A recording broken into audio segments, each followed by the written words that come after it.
Hello everyone, welcome to the second part of this class, Introduction to Microeconomics. In this class, we will study the basic concepts of microeconomics. Let's start. So the first thing we will understand is human want. अब human want क्या होता है? Generally want का meaning होता है एक commodity हम खरीद रहे हैं तो हम उसका जो डिज़ायर होता है, एक चीज़ खरीदने के लिए जो डिज़ायर होता है उसका हम बेसिकली वांट बोलते हैं. इकोनॉमिक्स में want is the desire for the possession of a commodity और अ सर्विस. एक कमोडिटी हो या फिर सर्विस हो, उसको पाने के लिए जो डिज़ायर हमारे पास है उसको हम बोलते हैं ह्यूमन वांट. अब ह्यूमन वांट होता है वो स्टार्टिंग पॉइंट होता है ऑल इकोनॉमिक एक्टिविटीज़ की. इसको कैसे समझेंगे? देखो एग्जाम्पल से समझते हैं.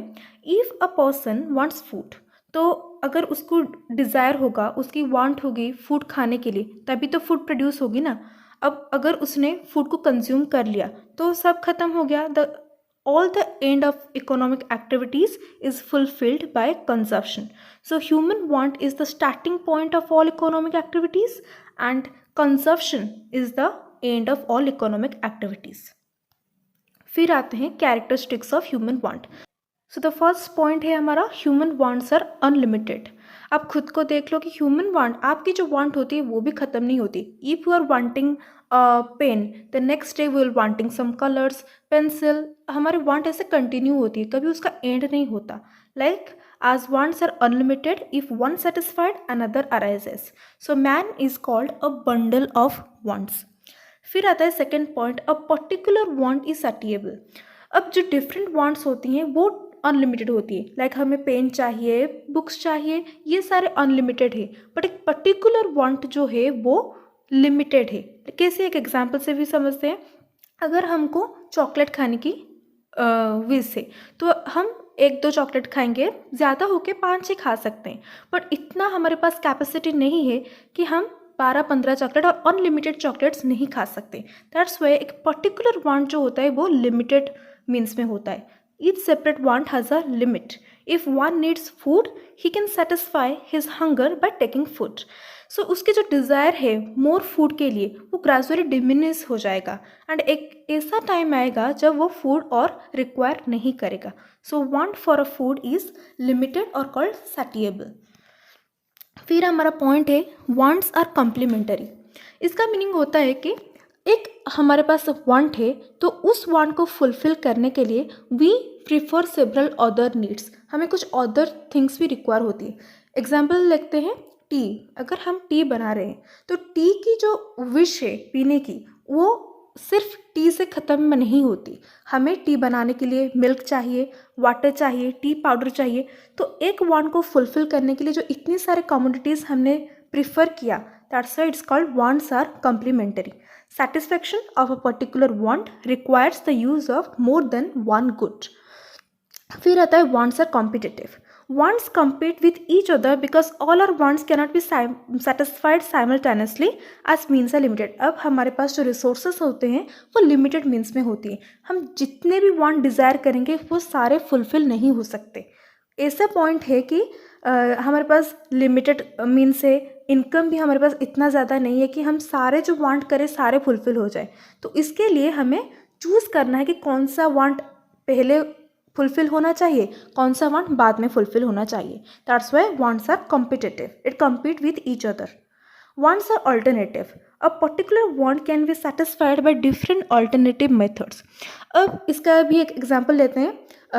अब हमारे पास एक क्रेविंग है कि हम हॉट कुछ पियेंगे, हॉट ड्रिंक्स पियेंगे, तो वो फुलफिल हो सकता है. आइदर टी पी सकते हैं, कॉफ़ी पी सकते हैं, तो इन दोनों में से कुछ भी हम पी सकते हैं. That's why a particular want can be satisfied by different alternative ways. फिर आता है एक point, wants vary with time, place and person. अब जो वांट होता है, हमारा जो डिज़ायर होता है, आपका जो वांट होगा वो मेरा वांट नहीं होगा. तो पर्सन के हिसाब से वो डिफ़र करता है, टाइम एंड प्लेस के हिसाब से वो डिफ़र करता है. लाइक एक एग्जांपल लेते हैं north Indian and south Indian food के बारे में. अब जो नॉर्थ इंडियन जो लोग हैं वो ज़्यादा प्रेफर करते हैं व्हीट. अब जो साउथ इंडियन जो लोग हैं वो ज़्यादा प्रेफर करते हैं राइस. ओके, सो ये प्लेस के हिसाब से हमारा डिफ्रेंशिएट हो गया. टाइम के हिसाब से हम समर में हॉट ड्रिंक कोल्ड ड्रिंक्स पीते हैं, विंटर में हम हॉट ड्रिंक्स पीते हैं. So that's change with the time, place and person. फिर आता है wants vary in their intensity. अब सारे जो वांट्स होते हैं हमारे वो इक्वल नेसेसरी नहीं होते। अब दो वांट्स लेते हैं, एक है बुक्स खरीदना, एक है टॉयज़ खरीदना। तो बुक जो खरीदते हैं वो ज़्यादा अर्जेंट वांट है because it requires for study. So all wants are not equally important, some are more urgent. तो इस केस में क्या हुआ, बुक हमारे लिए ज़्यादा अर्जेंट हुआ। So more urgent wants to be satisfied first, पहले हम बुक खरीदेंगे, फिर बाकी जो हमारे वांट्स हैं वो प्रेफर करेंगे। Wants recur, some wants after being satisfied reappear again after time gap. ऐसे ही वांट्स होते हैं जो फुलफिल होने के बाद भी फिर से अपीयर होते हैं। लाइक हमने टी पिया सुबह, तो इवनिंग में भी हमें थोड़ा कभी मन करता है कि हम फिर से पियेंगे। So that's why wants recur, repeat होता है वांट्स। सम वांट्स टर्न इनटू हैबिट। ऐसे ही होता है कि कुछ वांट अगर सेटिस्फाई हो जाए, धीरे धीरे ग्रेजुअली क्या होता है कि वो हैबिट में कन्वर्ट हो जाता है। लाइक टी पीने भी एक हैबिट हो जाता है, वाइन, सिगरेट, इस सब की बात करो तो वो कंज्यूम करने के बाद वो वांट जो होता है वो हैबिट में कन्वर्ट हो जाता है। When a want is being satisfied continuously over a period of time, it becomes a habit. फिर आता है wants are influenced by advertisement. Advertisement जो हम देखते हैं उसमें बहुत सारे प्रोडक्ट्स, नायका देख लो, मिंत्रा देख लो, इस सब को जो आप देखते हो तो आपके खुद के अंदर में एक इंटरेस्ट आता है कि हम भी ऐसे प्रोडक्ट यूज़ करेंगे। That's why in modern times advertisement of different products influence human want. ये तो हो गए वांट के कैरेक्टरिस्टिक्स। फिर आता है classification of human want. Human want को हमने 3 कैटेगराइज किया है, नेसेसरीज, कंफर्ट्स, लग्जरी। नेसेसरी होता है जो मोस्ट अर्जेंट वांट्स होती हैं जिसके बिना हम नहीं जी सकते, उसको हम बोलते हैं नेसेसरी। नेसेसरी का भी 3 डिवाइडेड है, necessaries for life, necessary for efficiency, conventional necessary. Necessaries for life इसे बोलते हैं जो हमारे लाइफ के लिए, जीने के लिए बहुत ही ज़्यादा इम्पोर्टेंट है। लाइक एग्जांपल देखो, फूड चाहिए, क्लॉथ चाहिए, शेल्टर चाहिए, ये सारे होते हैं हमारे necessaries for life. Necessaries for efficiency होता है जो हमारे वर्किंग कैपेसिटी को ज़्यादा अच्छा करता है। मतलब this is also require for maintaining the working capacity of a person. Like busy doctor के लिए कार चाहिए, देन मिल्क चाहिए for a worker. These are the necessaries for efficiency. Conventional necessary होती है कि जो नेसेसरी एक पर्सन डिज़ायर नहीं करती बट जो सोशल कस्टम्स होती है उसको फोर्स करती है, वो नेसेसरी, मतलब वो वांट सोसाइटी फोर्स करती है। लाइक एक्सपेंडिचर ऑन मैरिजेस और एनी फंक्शन, तो उसमें जो हम एक्सपेंडिचर करते हैं वो थोड़ा ना एक ह्यूमन का डिज़ायर होता है, वो सोशली मतलब फोर्स करती है कि हमें शादी में एक्सपेंडिचर करना होगा।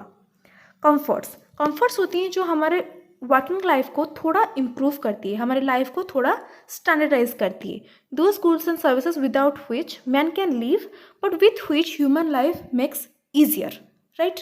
इसका एग्जाम्पल लेते हैं, warm clothes in winter, electric fan in summer, ये सारे होते हैं जो हमारे लाइफ को थोड़ा ईजी और प्लेजरेबल बनाते हैं। लग्जरी होता है जो ऐसे सुपरफ्लुअस वांट्स होते हैं which a person desires to satisfy for displaying his sense of vanity.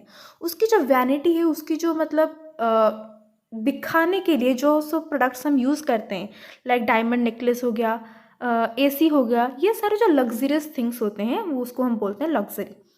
Okay, ये सारे हो गए हमारे क्लासिफिकेशन ऑफ ह्यूमन वांट। 3 आ गए, necessary, comfort, luxury. The next concept is utility. Utility का मीनिंग होता है the want satisfying capacity of a particular commodity is called utility. इसको पहले एक एग्जाम्पल से देखते हैं। देखो, एक पेन है हमारे पास। अब पेन का यूटिलिटी है बिकॉज उससे हम लिख सकते हैं, वो एक काम में आता है, दैट्स वाई उसका यूटिलिटी है। तो ऐसे ही जो कमोडिटी हमारे काम में आ सकते हैं, हमारे वांट को फुलफिल कर सकते हैं, सेटिस्फाई कर सकते हैं, उसका हम बोलते हैं यूटिलिटी। अब यूटिलिटी है जो वो 2 कंसेप्ट्स के साथ रिलेटेड है, एक यूजफुलनेस आ गया, एक सेटिस्फैक्शन आ गया। यूजफुलनेस से क्या कंपैरिजन है?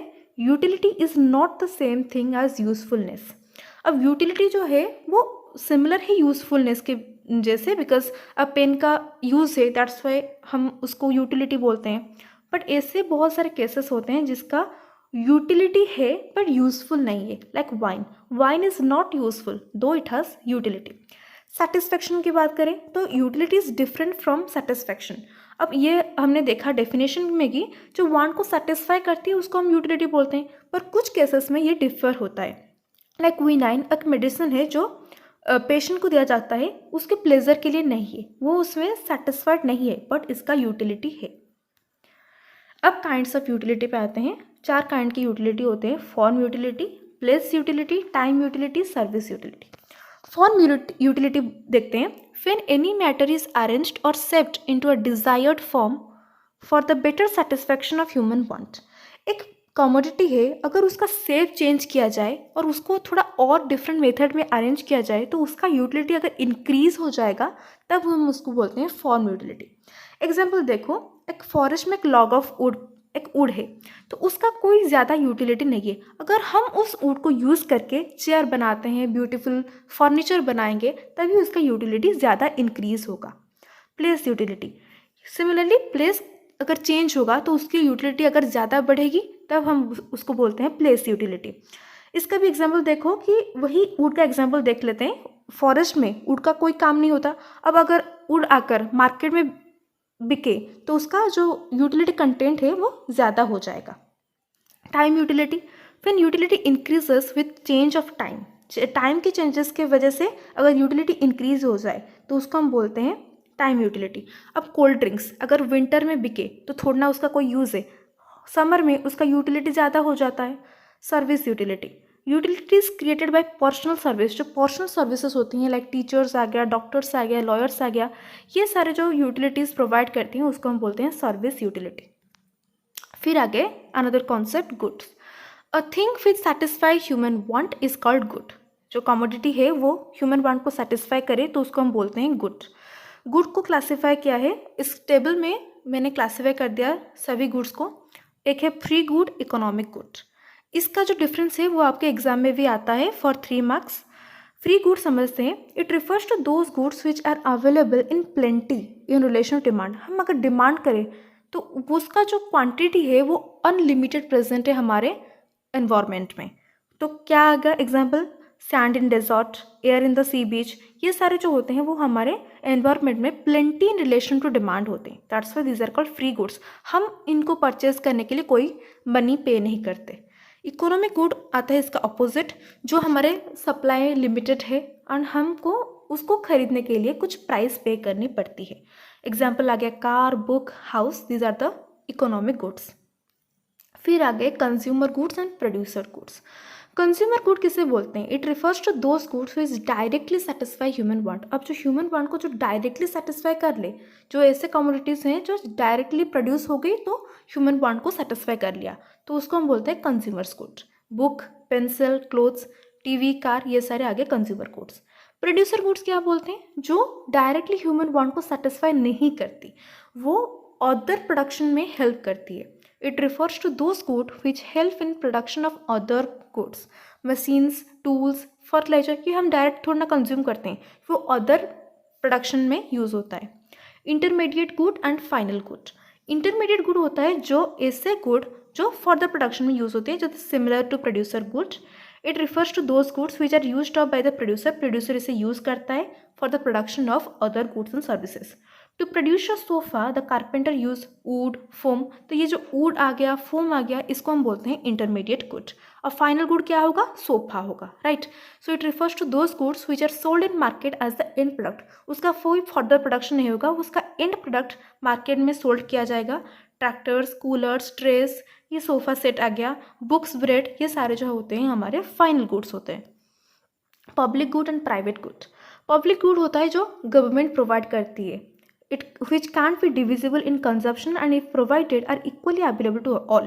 जो पब्लिक गुड होती है वो हमें सभी पीपल को इक्वली प्रोवाइड किया जाता है, हमें ऐसे कोई डिफरेंशिएट प्राइस पे नहीं करनी पड़ती, एंड वो गवर्नमेंट प्रोवाइड करती है सबके लिए। National defence, public roads, lighthouses, ये सारे हो गए पब्लिक गुड। प्राइवेट गुड क्या होता है, it refers to those goods which can be divisible in consumption and an individual can be prevented if doesn't voluntarily pay for them। अब ये जो गुड होता है वो सबके लिए इक्वल क्वांटिटीज़ में नहीं प्रोवाइड किया जाता, अगर हम प्राइस पे करेंगे तभी हमें वो गुड मिलेगा।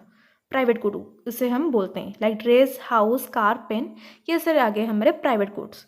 Material goods and non material goods, it refers to those goods which are tangible and visible, जिसे हम छू सकते हैं, देख सकते हैं, उसको हम बोलते हैं material goods. Land, building, furniture, pen, ये सारे मटेरियल गुड्स आते हैं। नॉन मटेरियल गुड्स होते हैं जिसको हम छू नहीं सकते, देख नहीं सकते, like service of doctor, professor, इसको तो हम थोड़ा ना देख सकते हैं, छू सकते हैं, that's why these are called non material goods. उसके बाद हमारा कॉन्सेप्ट है वैल्यू एंड प्राइस। वैल्यू का मीनिंग होता है value in exchange. Value in exchange means power of a commodity to purchase other goods. एक पावर होता है हमारे पास जिस पावर से हम अदर गुड्स को भी परचेज कर सकते हैं, उसको हम बोलते हैं वैल्यू। और value in exchange, only economic good have value in exchange, because जो इकोनॉमिक गुड होते हैं उसको परचेज करने के लिए हम वैल्यू एक्सचेंज करते हैं। क्या? प्राइस एक्सचेंज करते हैं, मनी एक्सचेंज करते हैं उसको खरीदने के लिए, that's why it has value in exchange. Price क्या होता है? Price define as the exchange value of a commodity. अगर हम कुछ प्रोडक्ट खरीद रहे हैं तो हम कुछ प्राइस पे करते हैं, that's why this is the exchange value of a commodity expressed in terms of money. अगर हम उसको मनी में एक्सप्रेस कर ले तो उसको हम बोलते हैं प्राइस। एग्जाम्पल देखो, if 1 kg of rice sells at ₹10, we mean that ₹10 measures the value of 1 kg of rice. जो 1 kg of rice है उसको मेजर करने के लिए हमने क्या लिया? 10 rupees, that's why this is called price. Next concept है हमारा वेल्थ। वेल्थ का मीनिंग होता है stock of goods existing at a given time and उसकी कोई मनी वैल्यू होगी। इससे नॉर्मली जिसके पास ज़्यादा पैसा है उसको हम वेल्दी नहीं बोल सकते। जिसकी मनी वैल्यू होती है, जो इकोनॉमिक गुड्स होते हैं, उसको हम वेल्थ बोलते हैं। अब वेल्थ जो होती है उसको जानने के लिए हमें कैरेक्टरिस्टिक उसकी पढ़नी होगी, जिसकी 4 कैरेक्टरिस्टिक्स होती है: utility, scarcity, marketability and external position of man. Utility, first attribute of wealth is the capacity to satisfy human want. अब जो भी गुड्स एंड सर्विसेज होती हैं जिसके पास यूटिलिटी होगा, जो ह्यूमन वांट को सेटिस्फाई करने का कैपेसिटी रखता है, उसको हम बोलते हैं वेल्थ। स्कार्सिटी, अब जितने भी फ्री गुड्स होते हैं हम उसके परचेज करने के लिए कोई भी मनी पे नहीं करते, that's why this are not included in the wealth. पर जो गुड्स होती हैं जिसके पास ज़्यादा रिसोर्सेस जिसके नहीं है, वो इन सप्लाई में लिमिटेड मीन्स में है। A good refers to wealth if it must be limited in supply in relation to demand, this are called wealth. So scarcity आ गया। फिर marketability.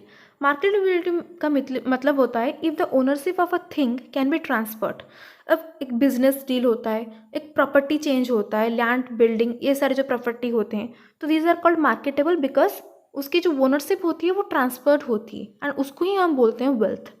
External position of a man, कोई भी internal quality देख लो, अगर आप अच्छा गाते हो या फिर आपके अच्छा ड्राइंग स्किल है, ये सारे वेल्थ में इंक्लूड नहीं होंगे। Anything to be wealth must be external position of a man. उसका एक्सटर्नल पोजीशन, जो एक्सटर्नल एक्टिविटी क्या है, उसको हम वेल्थ बोलते हैं। It shouldn't be a internal quality, right. फिर आते हैं काइंड्स ऑफ वेल्थ में। 3 काइंड का वेल्थ है हमारा, ये हमारा लास्ट टॉपिक है। Individual wealth, national wealth, cosmopolitan wealth. Individual wealth, the wealth which the individual holds. हम एक 1 पर्सन के पास कितना प्रॉपर्टी है, कितना कुछ है, उसको हम बोलते हैं individual wealth. Requiring others to pay money for this is called individual wealth. अगर मेरे पास एक टी का स्टॉल है तो वो मेरा वेल्थ आ गया, right. Material goods and non material goods having marketability, these are included in the individual wealth. National wealth, जो गवर्नमेंट के पास है उसको नेशनल वेल्थ बोलते हैं। The sum of individual wealth of all citizens in a country, जितने भी citizens है कंट्री के, उस सभी के वेल्थ को मिलाकर जो डेब्ट्स होते हैं उसको इंक्लूड करके जो भी हमारा बचा उसको हम बोलते हैं नेशनल वेल्थ, जो कि हमारे गवर्नमेंट के पास है। Railways, dams, public parks, these are all included in the national wealth. Cosmopolitan wealth होता है जो sum of the total of wealth all nation, जो सभी नेशन के पास है, ओमिटिंग ऑल द इंटरनेशनल डेब्ट, इज कॉल्ड कॉस्मोपॉलिटन वेल्थ। जो आता है हमारा UN, united nation, IMF, WTO, ये सारे जो होते हैं हमारे कॉस्मोपॉलिटन वेल्थ होती है। This all are the concepts, the basic concepts of micro economics. I hope everyone understand it very clearly. अगर कोई डाउट है, let me know in the comment section. So for this, thank you so much. See you in the next class.